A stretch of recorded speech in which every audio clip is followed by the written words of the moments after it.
next order of business. Yes, what's up? You left some homework last time. I did? You did leave some homework, and I am proud to say that I have caught up on the I fell in love with my psychiatrist lore. Okay, I didn't realize that was homework.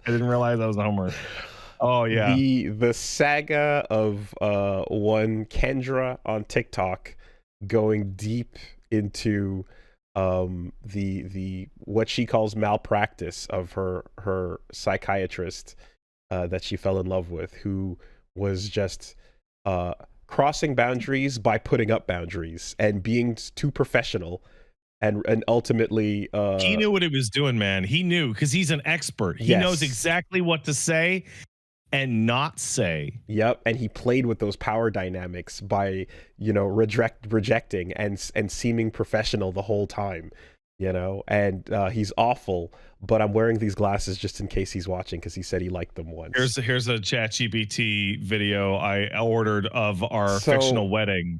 Yeah, of a person who said, "Did you guys see this?" And then you see her that was, you said, "Yo, you got to watch this," and the way you sold it was like the cyberpsychosis is real, Yeah, and I was like, okay, where are we going here? And this story, it seems like it's taken off quite a bit. She's definitely main charactered herself. Oh, there's twists and turns all over. There are, but there's only one like juicy, relevant morsel that pertains to like what we get into over here on this show. And it's like, okay, you can get hours of nightly streams of her talking about this one-sided, insane relationship that she has with this psychiatrist who's basically being completely professional, but she's reading into every single instance of everything he's doing because the world must be according to her vision. And there can't be any possibility where she doesn't actually love him. I mean, she's the Oracle, so she would know. So that's the bit, right? So you have tons and tons of footage of just like all of those little crazy things, and then you have the little clues of like just how crazy she is when she says things like, like the glasses bit, or he keeps using his boundaries as a barrier, as a shield, right? And it's like he's using the boundaries as a shield, right? How dare he, right? And all these little things that are said, straight-faced, while like using also, this is also pretty important to it, is like the language is couched in very mental health affirmative, accepting language, holding space for things. She's smart enough to use a lot of that language correctly, right? And like, that's the part that gets me. Like, she's smart enough to really work the language to her benefit, while playing again the stalker's version of hard to get, and then giving off little clues about like, but in the meantime, you're clearly obsessed with mental health professionals and happened to go on a date with another psychologist who was clearly an awful person, and that totally happened. And then all these little things and saying like these lead back to her theory, like having more weight or whatever. And all of that is fine and dandy, and that's proper, regular internet main character of the week flavor, right? You can just take that for like, oh, here's this crazy lady who's, and you know what it is? I've seen that exact flavor in like my face before. I've seen it tinted in a religious context, and it was terrifying, right? I think I told you that story a while ago. Yes, yeah, I remember. It's the exact face of the person who is like enraptured. And reality is what I'm being told in here, not what's out there, right? But there's then the little glimpse you get into the glasses off, late night. I'm just talking to the stream, and I'm holding up my ChatGPT that I've trained as my friends. And you described where you can see the eyes, the pupils dilate, and that's what got me interested. Wow, she blushes. You can see her skin flush, so like her body language. So I can't describe how much, like, this is a side mission from the main one, but it completes so much of the story because you're having this person that's very, again, matter of fact, using the language of holding space for things and of being affirmative and da da da da da and all this word and all that like jerk off bullshit that made me say the hard R a couple months back. Right? All that shit is going off like full steam, and I'm like, whoo, all right, here we go, right? But then you get the side mission where, just apropos of nothing, she's like, hey, ChatGPT, people were wondering why you call me the Oracle. What's that about? And then just sits there and lets ChatGPT go on a monologue about how she sees truth where others are covered in lies, and how that truth will set you free, and how she's saving millions of women by speaking documented truth to power. And speaking truth to power is the most important kind, and power for the victims, and standing up on their behalf. And then it starts going into the metrics of view counts, and talking about how many views she got and how many viewers are supporters versus those that are the silent stepped on. And it's like all of that's going off, and as it's describing her, it's basically just, it's holy, holy, holy is the Lord of hosts. It's just sucking her off, going full steam, trained to give her everything she wants to hear. And you're seeing her make these faces of being like, oh, stop. Oh, are you real? Oh, are you calling me the Oracle? Right? She is like definitively, I mean, like the word specifically, she is enraptured with the robot telling her how she's special, right? And then there's a thing she does too, which is, and this is like your nose flick.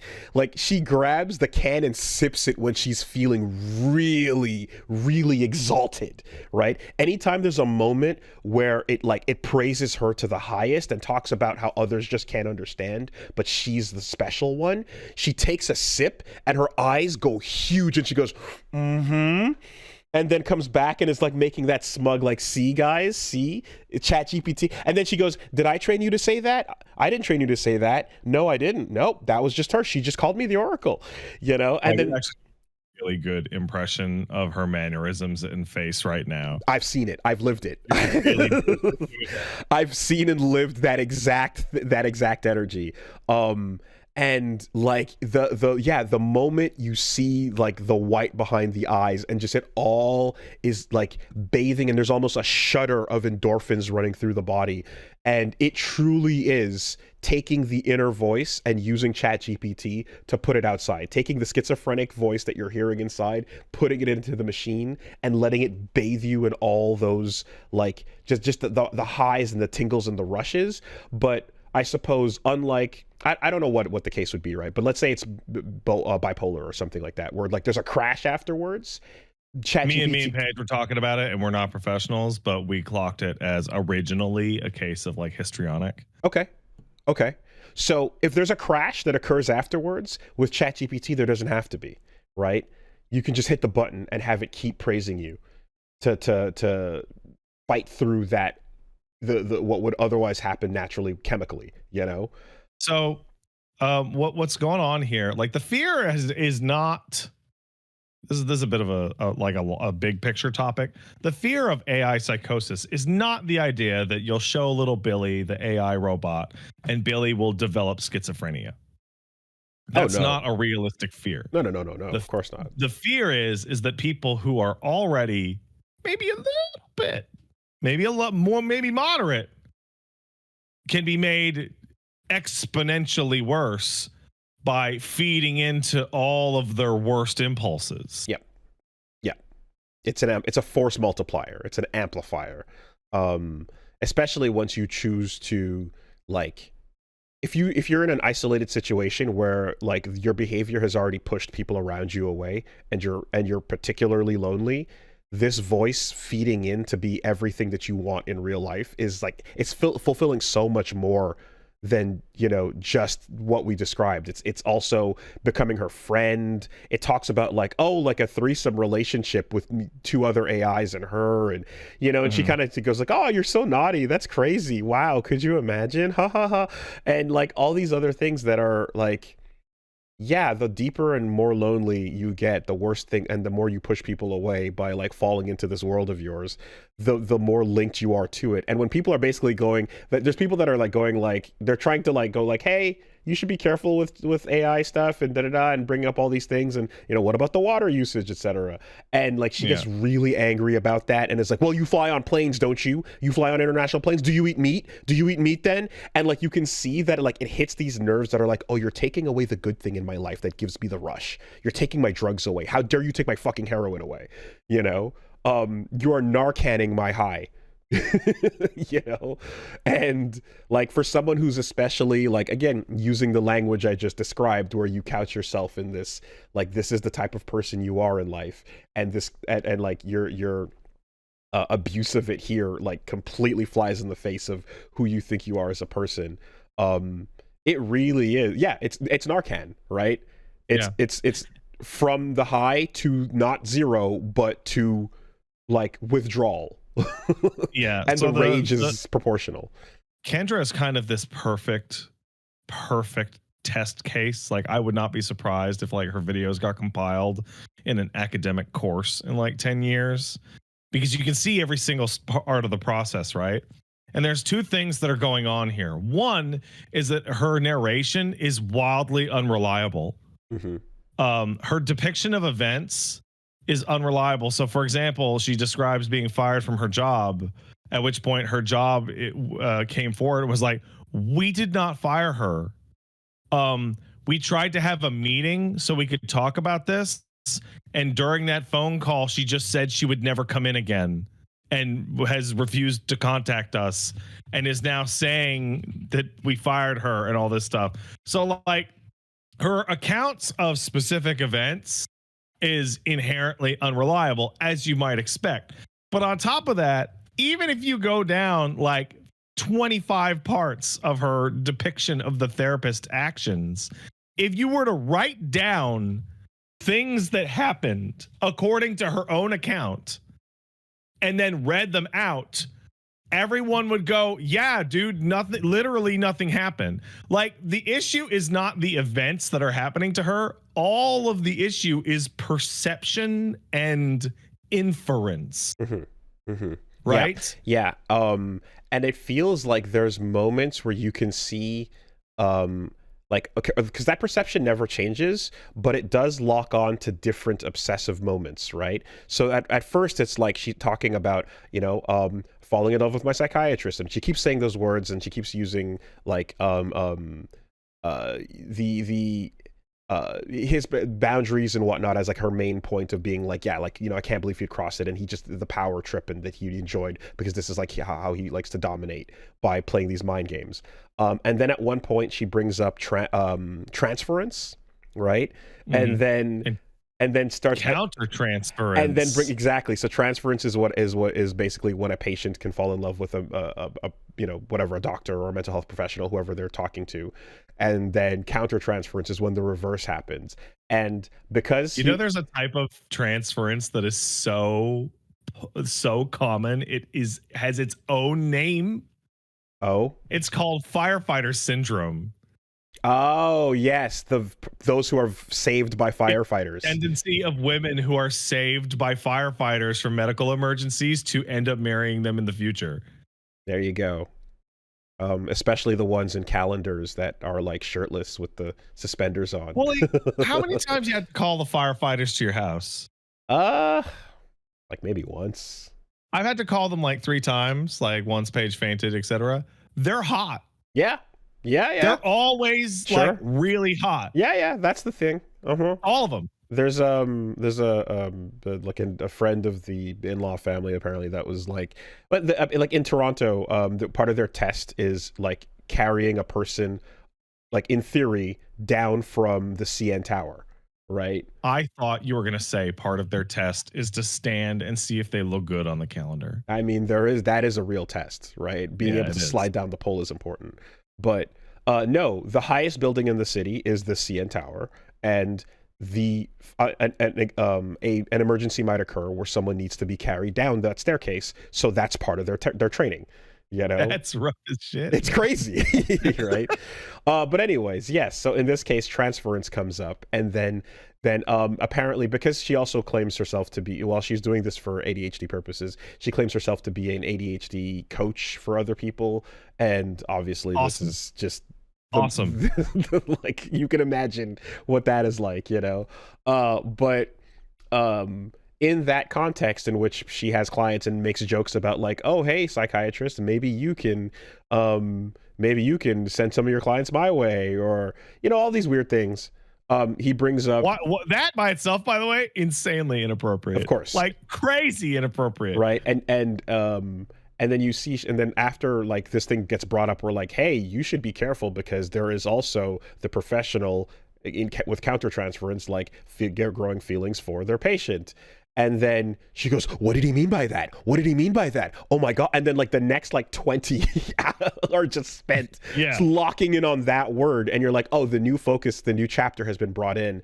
And like when the old thing fades because there's not enough evidence to support it, you have to throw all that meaning onto a new thing. And it can become just as bright and as, you know, like it can become your new guiding light in your delusion world, you know? I think part of the I think when people start to look into Kendra and her journey into being the craziest bitch I've seen all year, there's a detail that kind of falls underneath the rug, which is like these are 10-minute long Zoom calls once a month. Right.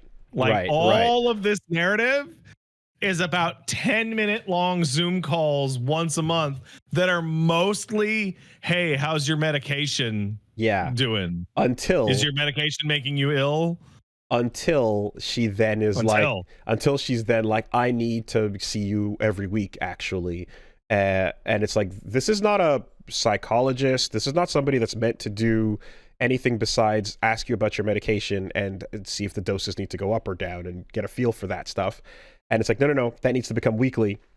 And then after that, discovering you take inpatient in person. And see, then that's weird because when I asked you, you told me you didn't take inpatient calls. But when I called your office and spoke to somebody else, they said you take inpatient calls. He must have been staying away from me to cage his carnal lust. His feelings clearly are overwhelming him, and in order to protect himself from them, he's kept his distance, right? And then that poor office manager that he called, that she called, that's like, oh God, oh fuck, I let something slip, and now she's like, I demand to see him in person. So here she is in person. What are you going to spend your session doing? Oh, you're going to go through your 30-minute graphic sex ovulation dream you had the other day. Well, cool. Well, first of all, Pat, you're ignoring the part where it was a full moon and she was ovulating. It was a full moon. And that's really important. It's really important that the sex dream happened while the full moon and ovulation were occurring, and that makes it appropriate in this context. You have to understand, you see. I mean, yeah, it's a particularly impressive level of delusion, but the thing that makes it also like, there's a part of it that's like, you're just like, because there's that ultimate, like, I feel bad for anyone whose brain is just attacking them like that, right? Yeah. And then you kind of have the thing where a bunch of those videos are spent fighting against an audience that's showing concern with hostility. That is like really genuinely like for an internet audience, I have found that people watching Kendra's videos are actually super chill and are like, honey, you need to you're not okay. And the level of, and that's the thing is like the level of like, you know, hater dismissal and just aggro, like every shutdown, every part where they're bringing up an aspect of this that is completely nonsense or batshit, and it's like, no, I'm tripling, quadrupling, infinitesimally, you know, doubling down. It's infinitely doubling down, I should say. It's wild because you're just like, oh, you just want to bathe in this, you know? And that, the way she gets over that stuff, again, having seen similar in the past, the look of the person who's basically going, I know where I am, and I understand enough to know that you're all against me, but this feeling is too good to let go. It's just that simple. right? To let go of this feeling and to let the whole, like, the sunk cost fallacy at this point is beyond reproach. It's you can't possibly imagine, because this is also someone who's, again, she's bringing up numbers and views. She's bringing up how many viewers people are tuning in for her story time and things like that. So like the fact that this is amplifying is like feeding a part of this as well. You know, she cares about that aspect too. Last week I described ChatGPT as the devil on your shoulder. Like, good job, Silicon Valley, you made the devil on your shoulder real.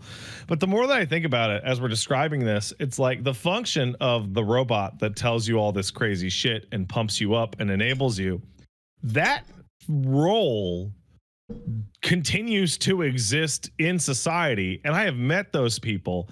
Traditionally, you would have somebody, like, girls would have that super positive friend that would just enable literally any behavior whatsoever. And for guys, it tends to be more like the Dale Gribble type, who would like just jump at the chance to explain away literally any problem you have as a function of some fucking grander plot. And to a degree, ChatGPT is putting these people out of jobs in their social roles. I was gonna bring, like, what are toxic enabling pieces of shit supposed to do? Yeah. Like when they have to sleep and people use ChatGPT instead.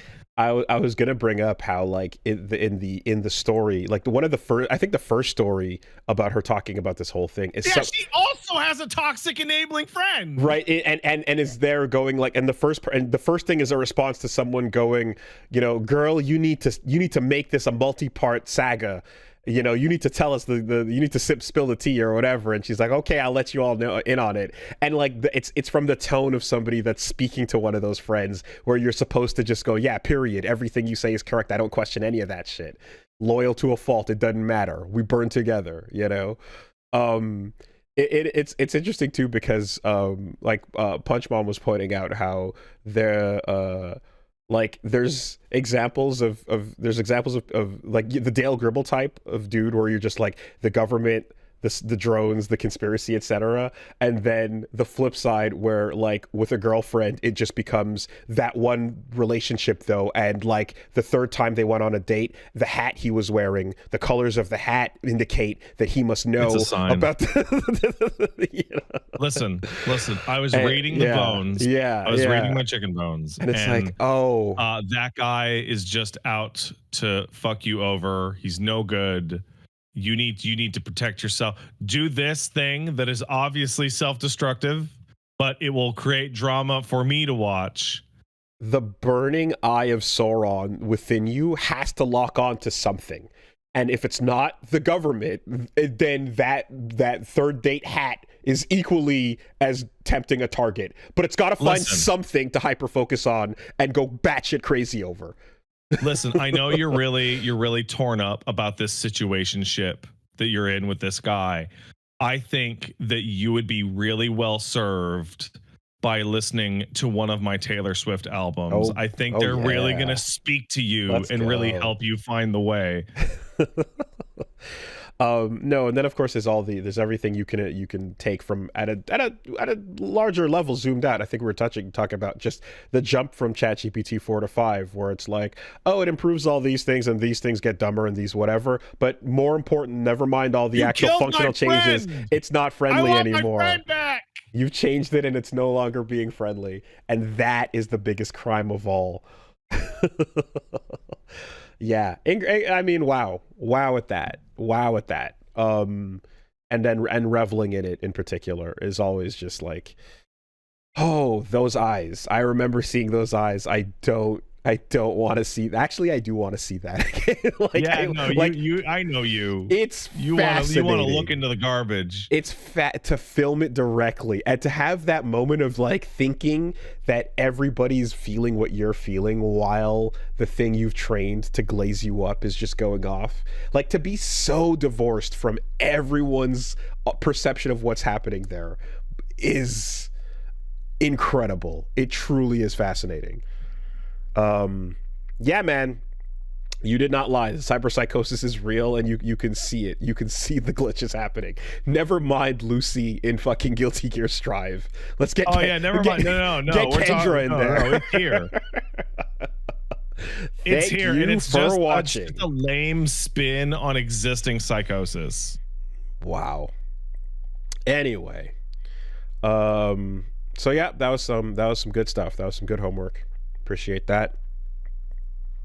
If I were that psychiatrist, I would seriously look into. So he does have some lawyers are in on this, and they're like, "Oh yeah, he definitely has a defamation case for sure." Yeah, she is just spending hours a day accusing him of this, that, and this, and also was going like, "Don't dox him." And I'm not going to say his name, by the way. I'm not going to say his name, and then in the second video says his name, and goes, also his specialization, and you know what, and it was just like, oh, you know what, and the place that he located, exactly. And it's just like, oops, you know, I accidentally said his name, I didn't mean to, you know. And yeah, there's a fun little detail that Paige dragged out before we move on, which is she's ostensibly going there for ADHD medication. Yes, right? that's the claim. And she describes that she's on 10 milligrams of a drug called Vyvanse, which people who with ADHD universally came out and went, "That's it? That's like for children. That is like a baby's dose. That something about that feels weird." And then later she describes taking her little red pill, to which then people with ADHD and medical professionals come out and go, "There are no ADHD pills that are red." Yeah, there are none. Okay, yeah. There are plenty of antipsychotics, right, that are red. There's also the part where it's like, oh, she has been diagnosed with so much more, and then is like, why didn't you tell me about that? And acts as if like, and basically there's emails or things where she's implying that like, yes, she was diagnosed for a way more other things, but those were kept secret from her for some reason, or whatever the case is, you know. The whole time I'm watching this, all I think about is Charlie, and I think about that'd be Moist Critical, the clip that's been going around forever, which is him saying, of all the things that have never happened, this never happened the most. Yeah. Which is such a perfect I think about that shit all the time. And it is also like very telling when you see small examples in life that are not about this guy, where she's like, oh, this other psychologist she was seeing, I went on a date with a shrink, and he started telling me on the first date about how in love he was with his patients and how he had to jerk off before every session so he could contain himself. So not even that one, but yeah, that one. I was going to talk about the old lady that she goes to see, that she's like, yeah, this is my shrink. I go see her. And then at one point I was like, you know what? You guys are telling me things I don't want to hear, and I'm done with this. So I'm leaving. I'm done. This is my last session. And then after saying this is my last session, the doctor emails her and goes, hey, so things left on a rather abrupt note, and for professionalism purposes and for, you know, my like own ethical comfort, I would let's have a little wrap-up meeting to like make sure we send you on your way with all the best tools for the future, which is part of what you're supposed to do here. This is the protocol that we want to follow, and you know, to be good at your job and to not be irresponsible about these cases, especially in someone who's a severe one. You want to have these types of guardrails. Someone who's got a case of the big crazies. And so she's just like, and now look at this email where she's begging me to come back to the office, and it's just she misses me. She's desperate.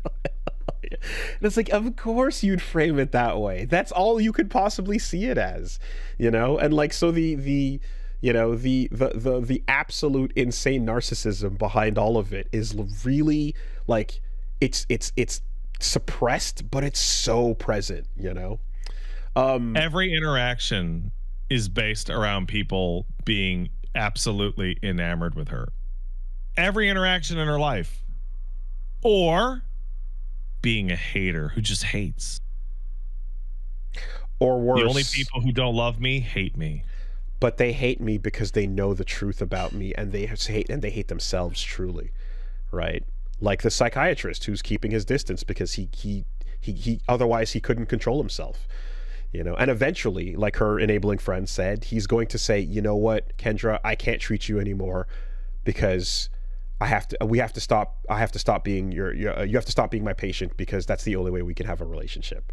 Can I say something brave that's slightly off topic?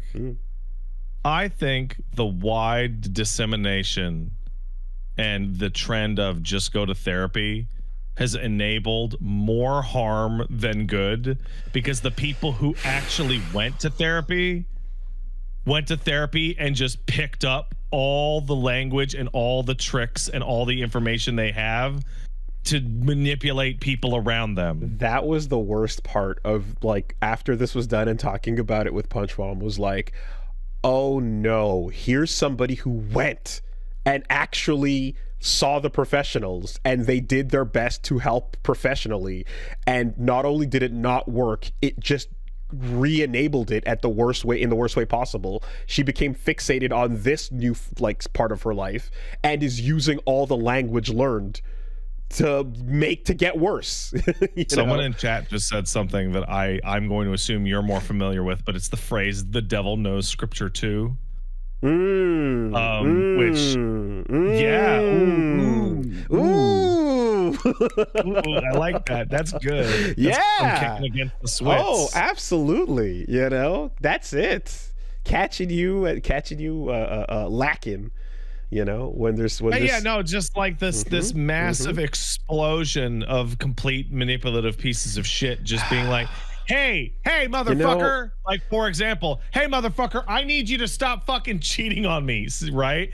To which guy says, listen, hey, this is a really aggressive tone, I can't hold space for this kind of negative energy. Exactly, okay, exactly. We'll have a nice discussion about when you're calm, about how your lack of impetus in this relationship is making me feel neglected, blah blah blah blah blah blah blah, blah. Like, yeah, whatever. Yeah, it is the most lethal form of Darvo, right? Deny, accuse, reverse victim and defender, where you just go like, how dare you accuse me of this? Do you know how it makes me feel when you accuse me of this?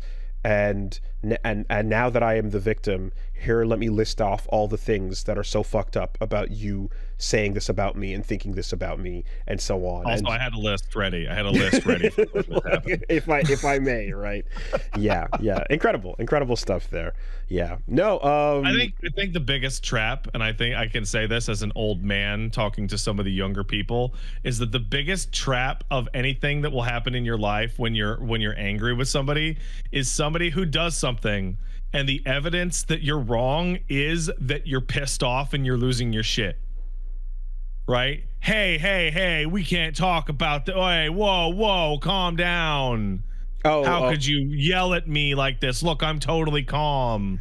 Is a really good way to just kneecap people who are fucking pissed for like a super good reason. What's the word? Something politics. When you shift the conversation. It's not politeness, but it's something like that, where you shift. Respectability politics, exactly. Respectability politics. Where you shift it over to what? It's like, listen, we can't focus on how you just took a massive shit on my floor. What we need to focus is your on tone your of voice. Your tone of voice is unacceptable. Your tone is inappropriate. 100%. Yeah. I'm being calm with you. I'm being calm with you while I'm slamming your head on the fucking back of the van. The worst thing is that, like, there's no solution to that. You just have to get like louder or leave. There's no, like, those types of people can't be dealt with. So I mean, when you talk about the devil knows scripture too, I'm like, that is literally a, like, the tactic of using the language of what you know to in defense or in offense of the situation that you're in.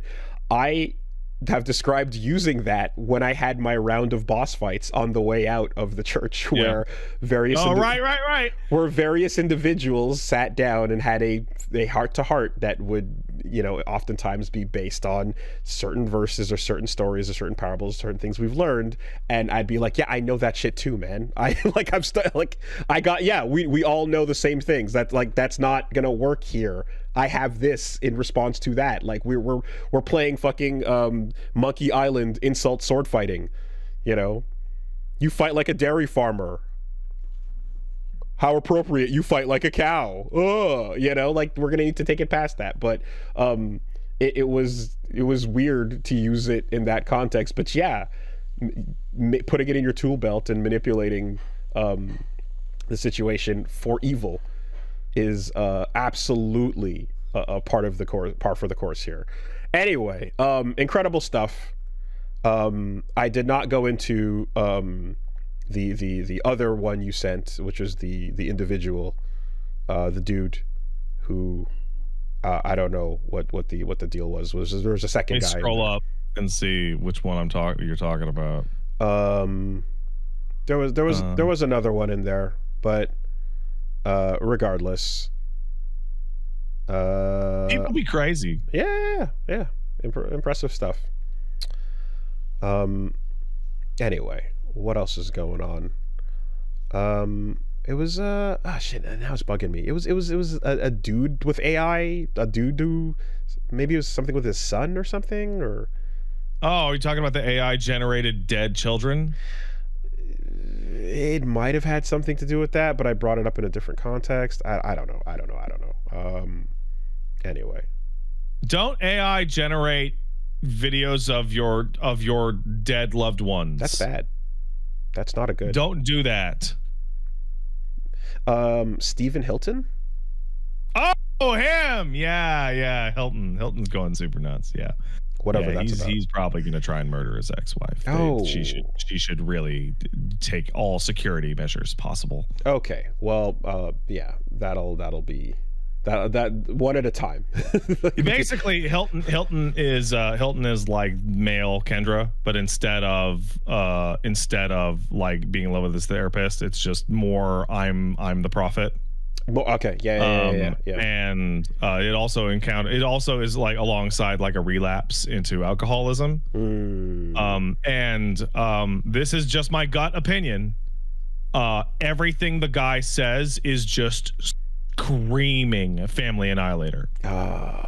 Like just every single vibe coming off of him is just overwhelming. Like, hide from this person, man.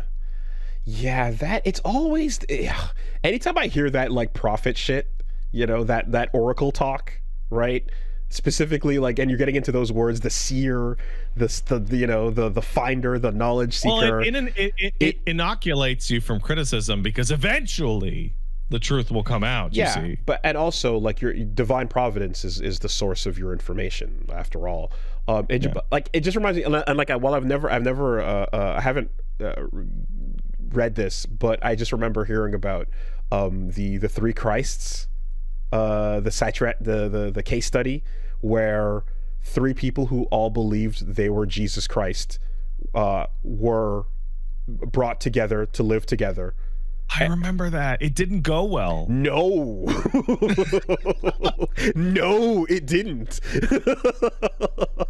But it went really poorly, very fast. Yeah, also. and like basically they all were like it was this interesting case study of like what happens when three people that are all like, "No, I'm Jesus," though, meet each other, and then like when keeping it real goes wrong, they got to start living in the real world. It's interesting because I think the result was there was a like compromise of sorts, which was like, okay, yes, haha, we'll get along, but it is what you guys say, but then secretly in the one-on-one interviews being like, okay, well, we're just humoring them, but we all know that like it's really me, but I'm just gonna keep that quiet for now, and it was kind of just like, here's how we can coexist and not have any clashes, but secretly inside we all still believe what we believe. The three Christs of Isolanti, I think.